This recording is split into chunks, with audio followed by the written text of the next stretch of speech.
सभी को सादर जय श्री कृष्ण। सभी स्वस्थ रहो, व्यस्त रहो और मस्त रहो। आज पुरुषोत्तम मास अमावस्या, पूरा एक मास व्यतीत हो गया। आप लोगों का स्नेह बना रहा और आप लोगों ने कथा श्रवण की।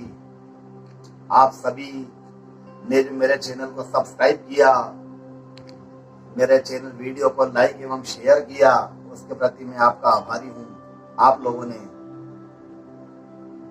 सब्सक्राइब किया उसके लिए कोटि कोटि धन्यवाद आपको। मेरे पास शब्द नहीं है। आपने जो सब्सक्राइब किया, जो लाइक किया है, मेरी कथा को इतना इत्मीनान से, शांति से श्रवण किया है, उसके लिए कोटि कोटि आप बधाई के पात्र हैं। और आप सभी का मैं पुनः स्वागत करता हूँ। सभी स्वस्थ रहो, व्यस्त रहो, मस्त रहो। और आज अमावस्या है। आज का दान आपको मैंने बताया था कि आज का दान जो किसी का रह जाता है वो कर सकता है दान। किसी का स्वर्ण, रजत, कांस्य, ताम्र, पीतल, वस्त्र, पददान, उपानह, पददान जो भी करना चाहे वो आज के दिन कर सकते हैं।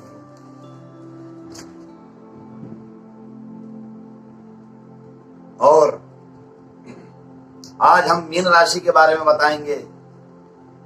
मीन राशि यह वर्ष आपके लिए शुभदायक है, लाभदायक है। आप लोगों को अभी कोई पिछले वर्ष से यह वर्ष आपके लिए बहुत अच्छा है। अच्छी खबर है आप लोगों के लिए, मीन राशि वालों के लिए। आपकी निर्मल विशुद्धि, आपकी दिनचर्या, आपकी रात्रिचर्या, आपका सामाजिक, आर्थिक, राजनीतिक, व्यवहारिक, ये मैं जो शब्द बोल रहा हूं, यह सामाजिक मतलब कोई समाज में प्रतिष्ठित व्यक्ति है।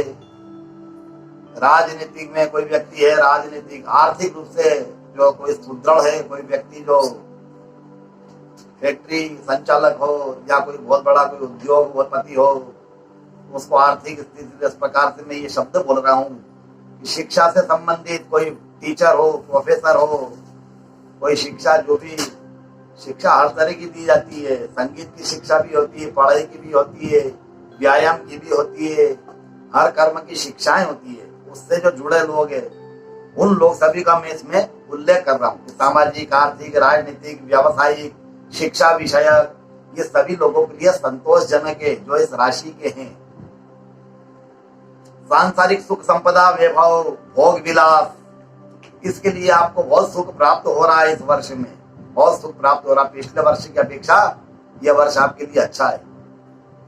मन में उत्साह रहेगा, कोई नया कार्य योजना रहेगा, नया कार्य योजना कोई निर्माण से संबंधित या किसी के कोई मांगलिक कार्य, सगाई है, विवाह है, या किसी को मिलान करवाना है, या आपस में एक दूसरे को बताना, उसका भी ये कर्म रहता है। तो उसमें मांगलिक कार्य, कोई नया कार्य योजना, नव संपर्क, कोई नया संपर्क, सहयोगी, कोई नया सहयोगी या कोई मददगार, वो आपकी मदद करेगा तो आपको संतोषदायक उसका फल मिलेगा। पिछले वर्ष से इस वर्ष आर्थिक स्थिति ठीक रहेगी आप लोगों की, मीन राशि वालों के लिए। आपकी योग्यता के अनुसार, आपकी पात्रता के अनुसार, आपकी बौद्धिक शक्ति के अनुसार, आपकी वैचारिक शक्ति के अनुसार, आपकी शारीरिक क्षमता के अनुसार, अलग अलग जो चीज मैं बता रहा हूँ, ये आपके किसी की बुद्धि तेज होती है, कोई बलवान होता है, कोई रूपवान अच्छा स्मार्ट होता है, कोई बुद्धिवान होता है, कोई धैर्यवान होता है, कोई की योग्यता रहती है कि यार इस व्यक्ति को यह कार्य दे। ऐसी जो जिन जिन में ये योग्यताएं हैं, उनको यह पद, थोड़ा सा उनके पद में प्रगति होगी, उनका मान सम्मान में वृद्धि होगी। और कोई भी नवीन कार्य की रूपरेखा बने या नवीन कार्य से संबंधित कुछ कार्य की वार्तालाप शुरू हो या हो चुकी है। यह थी मीन राशि का। अब आपको मैं एक प्रयोग बताता हूं। अभी आर्थिक स्थिति से हर कोई परेशान चल रहा है। जगह जगह से परेशानियों के मेरे पास में समाचार आते हैं। कोई नौकरी से, आर्थिक स्थिति से जूझ रहा है, कोई सैलरी किसी की आधी हो गई है, कोई परेशान है। हर व्यक्ति उसमें उलझा हुआ है, हर व्यक्ति उसमें परेशान हो रहा है। उसमें आप भी हैं, मैं भी हूं। ऐसा नहीं है कि हम उसमें नहीं अछूते हैं, हम भी उसमें परेशान हो रहे हैं। पर घबराना नहीं है, धैर्य रखे। आपको मैं एक प्रयोग बताता हूं, आप उस प्रयोग को करें आपकी ज्यादा नहीं तो 20-25%, 15%, 30%, 50%, 10%, जो भी आपकी किस्मत योग, आपके जो भी लक हो, उस हिसाब से आपको फलश्रुति उसकी अवश्य प्राप्त होगी। सभी घरों में परिंदा होता है, पानी पीने का स्थान होता है, जहां मटके रखते हैं, बाल्टी रखते हैं, पीने का स्थान होता है। उस पीने के जल में अधिकतर लोग, मध्यम वर्गीय लोगों के घर में मटका जरूर मिलता है। मटका या पीतल का घड़ा या तांबे का घड़ा या स्टील की बाल्टी या स्टील का घड़ा, जो भी आपके पास उपलब्ध हो। आजकल तो सब आरओ चल गया, तो आरओ के में इसमें मैं आपको राय नहीं दूंगा कि भैया कि आप पियो या ना पियो, उसके बारे में कुछ नहीं कहूंगा। लेकिन आपको जो मटके में जल रखते हैं, बाल्टी में जल रखते हैं, घड़े में जो जल रखते हैं, पीने के योग्य जो पिया जाता है डायरेक्ट, वही इसको पीना है। उसमें मेरा निवेदन है आपसे, चांदी का सिक्का अवश्य रखे और तांबे का एक सिक्का या तांबे की कोई प्लेट या तांबे का कोई तरबाना उसमें पानी में अवश्य रख दे। या चांदी का कोई गिलास हो तो उस मटके में चांदी का गिलास रख दे। चांदी के गिलास में जल पीने से लक्ष्मी की वृद्धि होगी, धन का संग्रह थोड़ा सा बढ़े, भले 5%, 10%, 20%, अपनी अपनी योग्यता के अनुसार बढ़ेगा, अपने अपने लक के अनुसार बढ़ेगा। इसलिए चांदी के पात्र में जल पिए। जिन घरों में मध्यम वर्गीय भाई बंधु हैं, बहनें हैं, या थोड़ी सी आर्थिक स्थिति थोड़ी कमजोर है, तो चांदी का सिक्का ले ले। अगर 2-4 सिक्के हो तो 2-4 सिक्के एक साथ डाल दे, या चांदी की कटोरी मटके में डाल दे, या चांदी का जो भी पात्र हो उसको चांदी को मटके में डाल दे। उसका ध्यान रखे, इधर उधर ना हो, कहीं घूमे नहीं। रोज उसको मटके को धो ले, वापस चांदी के जो पात्र जो भी आप उसमें डाले उसमें डाल दीजिए। उसका जल सभी को पिलाइए, पूरे परिवार को पिलाइए। चांदी का जल पीने से, चांदी के पात्र में जल पीने से लक्ष्मी जल्दी प्रसन्न होती है प्रभु, और उसका संग्रह भी आपके पास में थोड़ा टिका रहेगा। इसलिए आपसे मैं निवेदन करता हूं कि आप चांदी के पात्र में या मटके में, चांदी का कोई भी पात्र, शुद्ध चांदी का अच्छा बढ़िया, उसमें पानी में रख दे और उस पानी को नित्य प्रति ग्रहण करें। अब आज हम कथा सुनेंगे। आज हमारी कथा का समापन हो जाएगा। आज अमावस्या है। टोटल हमारे 31 अध्याय होते हैं, ये 31वां अध्याय है। बहुत सी माताएं बहनें व्हाट्सएप ग्रुप से मेरे जुड़ी हुई है, लेकिन थोड़ी सी वो कहीं उनसे त्रुटि हो गई कि वो लिंक को दबा के प्रवेश नहीं कर पाई है। आज भी मुझे बहुत सी शिकायत आई कि महाराज हमने कथा ही श्रवण नहीं की, आप जो व्हाट्सएप पे जो लिख के भेजते थे बस वही पढ़ के हम संतोष कर लेते थे। तो मैंने फिर उनसे पुनः निवेदन किया कि आपके घर में जो बच्चे मोबाइल चलाते हैं या जो भी कोई जानकार हो, उसमें आपको मैंने लिंक भेजी थी, उस लिंक को आप टच करें स्क्रीन पे, तो उसमें लिंक में आपका प्रवेश स्वतः हो जाता, आपको बिल्कुल इनवाइट करते। मैंने लिंक भेजी थी। खैर अब जो भी हो गया हो उसके लिए अब मैं तो कोई यहाँ से बैठे बैठे नहीं कर सकता। मैंने लिंक तो भेजी थी, आप उसको श्रवण बाद में भी कर सकते हैं। और मेरे चैनल को लाइक शेयर अवश्य करें और सब्सक्राइब अवश्य करें। चैनल की थोड़ी संख्या आप बढ़ाने में मदद करें। आज हम कथा श्रवण करेंगे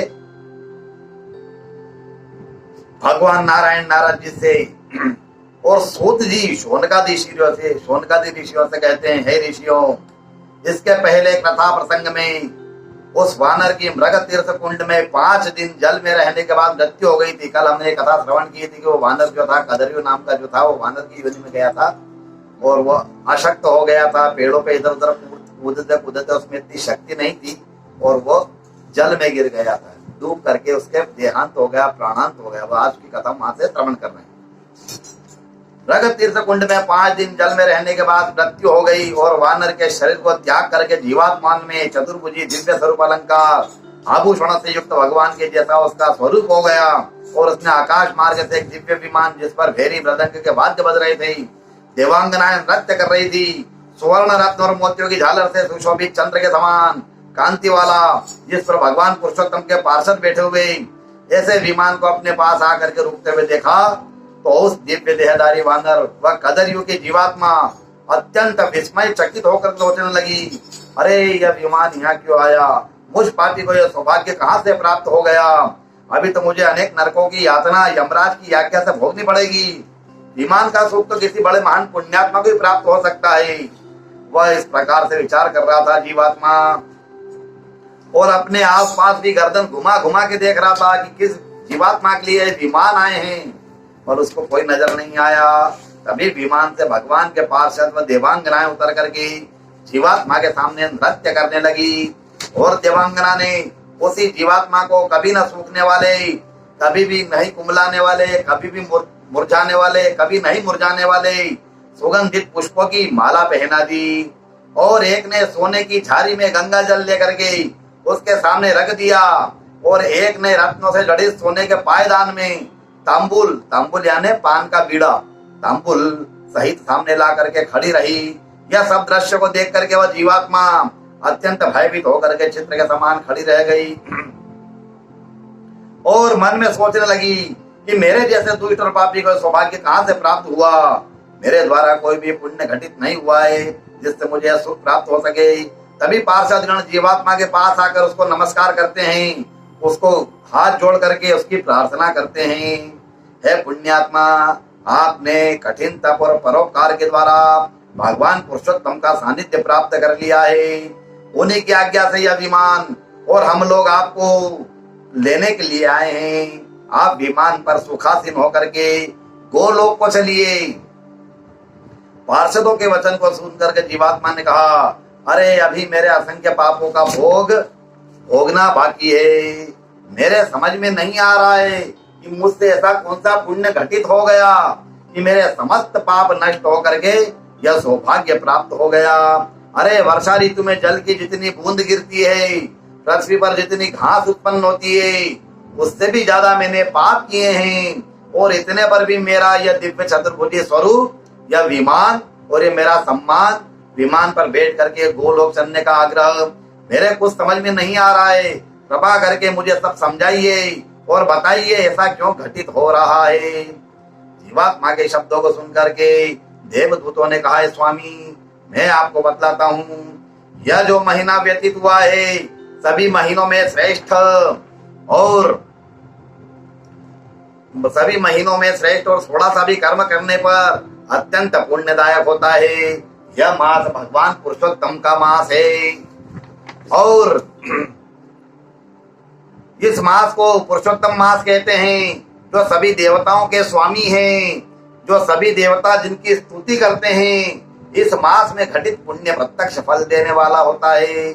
आपसे इस मास में कठिन तपस्या घटित हुई है, जो कि मानव शरीर के द्वारा भी नहीं हो पाती है। आपने वानर शरीर से मुख में फोड़ा होने से निराहार रह करके इस मास को व्यतीत करने से संपूर्ण मास का व्रत का पुण्य प्राप्त किया है। यह वानर जाति यानी चंचल जाति के कारण अनेक वृक्षों के फल को तोड़ करके कष्ट के कारण स्वयं न खा करके फेंक दिया, जिससे अनेक जीवों का परोपकार का पुण्य प्राप्त किया। ऐसा नीचे गिरे फलों को अनेक वन्य पशुओं ने खा करके तृप्त होकर के पुण्य प्राप्त करवाया। मुख की पीड़ा, जल तक नहीं पीने से निराहार और जल रहित उपवास का पुण्य प्राप्त किया। प्रगत तीर्थ कुंड में पानी के भीतर ठंडक व हवा का प्रकोप सहते हुए अंतिम 5 दिन तक त्रिकाल स्नान का पुण्य प्राप्त किया। यद्यपि आपसे मुख में व्रण होने से, व्रण यानी मुख में फोड़ा होने से अज्ञान अवस्था में और आपकी चंचल जाति के कारण यह सब घटित हुआ है, फिर भी आपको समस्त पुण्य की उपलब्धि का सौभाग्य प्राप्त हुआ है। इस मास की विशेषता है कि किसी भी प्रकार से, किसी भी अवस्था में कैसा भी कर्म, थोड़ा सा भी पुण्य कर्म, दान, स्नान, व्रत, जप, ब्राह्मण की सेवा जो भी आपसे बन पड़े उसका महान पुण्यदायक प्राप्त होता है। जो लोग इसके महात्मा को जानते हुए नियम व्रत का धारण करते हुए कर्म करते हैं, उनको कितना पुण्य घटित होता है, इसका वर्णन 4 मुख वाले ब्रह्मा जी भी करने में असमर्थ है। पुरुषोत्तम मास में यदि कोई एक भी व्रत कर लेवे तो उसके जन्म जन्मांतर के पाप नष्ट हो जाते हैं। जो लोग बड़े भाग्यशाली हैं, जिन्होंने मानव शरीर धारण करके अधिक मास में स्नान, व्रत, जप, दान आदि शुभ कर्म करके व्यतीत किया है, तथा जो मानव शरीर धारण करके अधिक मास व्यर्थ ही बिता देते हैं, ऐसे मूर्ख जीवन को धिक्कार है। देवदूतों के ऐसे शब्दों को सुन करके कदरियों की जीवात्मा आश्चर्यचकित हो गई। फिर उसने मृग तीर्थ कुंड और कालिंजर पर्वत को नमस्कार किया। उस दिव्य विमान की प्रदक्षिणा करके देवदूतों के साथ विमान में बैठ करके गोलोक की ओर प्रस्थान किया। जब विमान देवलोक से जा रहा था तब इंद्र आदि देवताओं ने विमान पर फूलों की वर्षा की। वायु की गति से उड़ता हुआ विमान स्वर्ग आदि लोकों के ऊपर से होता हुआ गोलोक को पहुंचा। वहां भी पार्षदों द्वारा जीवात्मा का स्वागत हुआ। फिर देवदूत उस स्थान में पहुंचे जहाँ गोलोकाधिपति भगवान पुरुषोत्तम रत्न जड़ित सिंहासन पर विराजमान थे। वहां पहुंच करके जीवात्मा ने भगवान पुरुषोत्तम को साष्टांग नमस्कार करके वह दिव्य ज्योति भगवान के प्रकाश में लीन हो गया। अर्थात 84 लक्ष की योनि, जो 84 लक्ष की योनियां हैं, उस योनि में ब्राह्मण से रहित होकर के उस योनि से मोक्ष पा गया और श्री भगवान को मोक्ष को प्राप्त हो गया। और हे नारद, वह ब्राह्मण कदरयु नीच पापी होकर भी भगवान के अधिक मास के पुण्य प्रभाव से उत्तम गति अर्थात मोक्ष को प्राप्त हो गया। इतना महान और अक्षय पुण्य को देने वाला, मोक्ष की सदगति को देने वाला अधिक मास का पुण्य श्रेष्ठ कर है।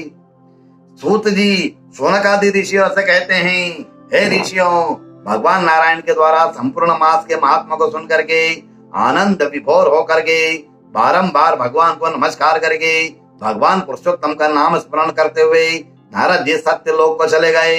हे ऋषियों, आपके द्वारा किए हुए प्रश्नों का उत्तर भगवान नारायण और देव ऋषि संवाद के रूप में आप लोगों को सुना दिया।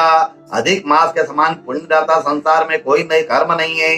भगवान पुरुषोत्तम के समान मोक्ष देने वाला कोई देवता नहीं है। इसलिए मानव शरीर धारण करने पर जीवात्मा को सदगति यानी मोक्ष को प्राप्त करने के लिए अधिक मास में अपनी शक्ति और श्रद्धा के अनुसार कर्म अवश्य ही करना चाहिए, क्योंकि जीवात्मा 84 लक्ष योनि भ्रमण करने के बाद में मानव योनि को प्राप्त करता है।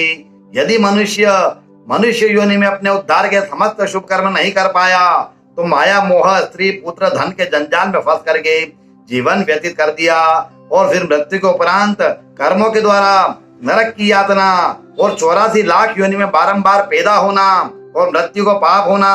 इसी चक्कर में घटी यंत्र यानी घड़ी के कांटों के अनुसार अनेक कल्पों तक जीवात्मा दुख भोगते रहेगी। इसलिए सबसे सरल मोक्ष प्राप्ति का साधन भगवान पुरुषोत्तम मास में सेवा आराधना करना ही श्रेष्ठ कर और सरल साधना होती है। अधिक मास में इसकी कथा का महात्मा का श्रवण करके अंत में कथावाचक यानी जो कथावाचक ब्राह्मण जो कथा सुनाता है उस ब्राह्मण का पूजन करके वस्त्र अन्न दक्षिणा का दान करे। जो आपसे यथाशक्ति दान बने वह दान करे।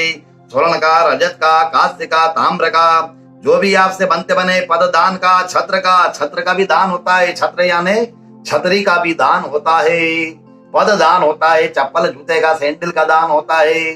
जो आपकी सामर्थ्य हो उसका सबका दान अवश्य करे और अपने ब्राह्मण देवताओं को अवश्य देवे। ब्राह्मण जो होता है इस भू का देवता होता है। भूदेव कलयुग में ब्राह्मण को भूदेव की उपाधि प्राप्त है। इसलिए ब्राह्मण का पूजन करके ब्राह्मण को दान दे। मनुष्य का जीवन बारंबार प्राप्त नहीं होगा, कोई गारंटी नहीं है कि आप इस अगले जन्म में मनुष्य बने। आप अपने कर्म के अनुसार किसी न किसी योनि में 84 लाख योनियों में आपका भ्रमण चलता रहेगा। कोई अच्छा सत्कर्म होगा उसके बाद ही आपका मनुष्य योनि में जन्म होगा। मनुष्य योनि के जन्म के लिए ईश्वर भी लालायित रहते हैं। भगवान ने मनुष्य के जन्म लिए उसके लिए बहुत लालायित रहते हैं कि मनुष्य का जन्म मिले तो हम भी कर्म करें। और कलयुग में आप लोगों ने जन्म लिया, ये आपका सबसे बड़ा सौभाग्य है। और जो धर्मात्मा दान पुण्य करता है, भगवत भजन करता है, औरों को प्रेरित करता है, परोपकार करता है, उससे बड़ा दानी, उससे बड़ा कोई भी भगवत भक्त नहीं हो सकता। क्योंकि कलयुग में व्यक्ति को समय नहीं है। इसलिए सभी में भगवान ने शास्त्रों में लिखा है, कलयुग केवल नाम धारा, सुमरे सुमरे नरे उतर ही पारा। आपको पानी में खड़े रह के तपस्या नहीं करनी है। आप लोगों को वर्षों भूखे नहीं रहना है। आप लोगों को किसी भी प्रकार से पंचाग्नि के बीच में बैठकर तप नहीं करना है। केवल अपने गृहस्थ आश्रम का निर्वाह करे।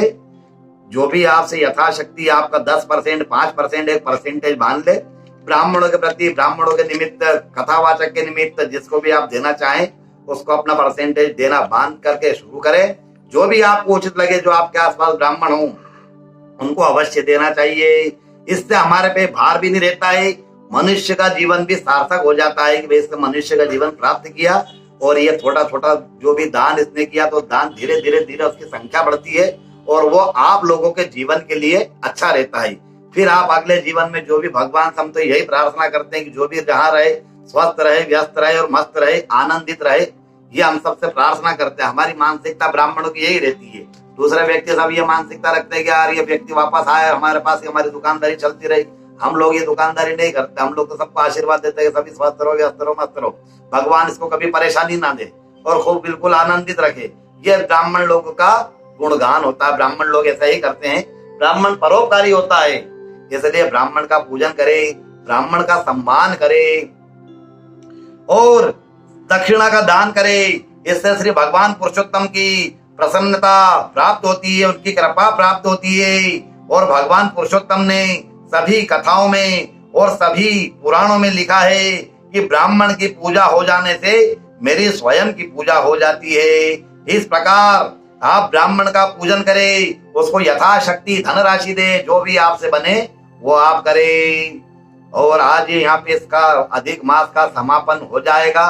अब कार्तिक मास की हम कथा पूर्णिमा के दिन से, शरद पूर्णिमा के दिन से आप लोगों के लिए करेंगे। जब तक हमें आपको छोटे छोटे प्रयोग, कल से नवरात्रि शुरू हो जाएगी, कल से साधना का समय शुरू हो जाएगा। और जिन भाई बंधुओं को, जिन माताओं को, बहनों को दुर्गा सप्तशती के पाठ कराना हो, कार्तिक मास की कथा सुननी हो, दीपावली पे पूजा प्रयोग छोटे मोटे बताएं जिससे शारीरिक, मानसिक, आर्थिक समस्याएं ना हो, ये मैं प्रयोग बताता जाऊंगा। आपको सप्तशती का पाठ कराना हो तो आप आदेशित करिएगा। आप कहीं भी रहो, पृथ्वी के किसी भी कोने में रहो, आपको हम दुर्गा सप्तशती का पाठ संकल्प के द्वारा, फोन पे संकल्प के द्वारा आपको उसकी फीलिंग्स महसूस कराएंगे कि भैया आपका पाठ कैसा हो रहा है और आप लोगों को उसका आनंद आएगा। आपको आत्म अनुभूति होगी कि हाँ मेरा पाठ चल रहा है, मेरे प्रति कोई अनुष्ठान चल रहा है। हम इतना बिल्कुल क्लियर शब्दों में बोल रहे हैं। क्यों बोल रहे हैं? क्योंकि आप लोग हमसे दूर हैं, आप हमारे पास नहीं आ सकेंगे, हम आपके पास नहीं आ सकेंगे। इसलिए आपको हम विश्वास दिलाने के लिए बता रहे हैं कि कोई भी आप अनुष्ठान शुरू करवाओगे मेरे द्वारा या मेरे अनुयायी जो मेरे साथ में ब्राह्मण लोग जुड़े हैं, बिल्कुल उस व्यक्ति को फीलिंग्स महसूस कराते हैं कि उसका अनुष्ठान चल रहा है। कोई महामृत्युंजय का जाप हो, दुर्गा सप्तशती का पाठ हो, वास्तु का पूजन हो, कोई असाध्य कार्य हो, कोई असाध्य बीमारी हो, कोई असाध्य समस्या हो, उन सभी का हम सटीक उपाय अवश्य करते हैं। और अच्युतम केशवम श्री राम नारायणम दामोदरम श्री वासुदेवम श्रीधरम माधवम गोपिका वल्लभम जानकी नायकम श्री रामचंद्रम भजे। श्रीमन्नारायण नारायण नारायण, श्रीमन्नारायण नारायण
सच्चिदानंद भगवान की जय, गणपति नाथ की जय, रिद्धि सिद्धि मात की जय, शुभ लाभ की जय, आमोद प्रमोद की जय, भीम धरि मध्य नमस्मत् कुलदीप विनुतपति मात की जय, पुरुषोत्तम भगवान की जय, पुरुषोत्तम मात की जय, गोलोकाधिपति नाथ की जय, लक्ष्मी नारायण भगवान की जय, लक्ष्मी नरसिंह भगवान की जय, लक्ष्मी वेंकटेश भगवान की जय, राधिका नाथ की जय, द्वारिका नाथ की जय, चारुजा नाथ की जय, सांवरिया सेठ की जय, श्रीराज धरण की जय, और मुकुट बंसी वाले की जय, जानकीनाथ भगवान की जय, अंजनी के लाल की जय, रघुनाथ महाराज की जय, अपने अपने माता पिता गुरु महाराज की जय, गौ माता की जय, भारत माता की जय, आज के आनंद की जय, नमः पार्वती पति हर हर महादेव।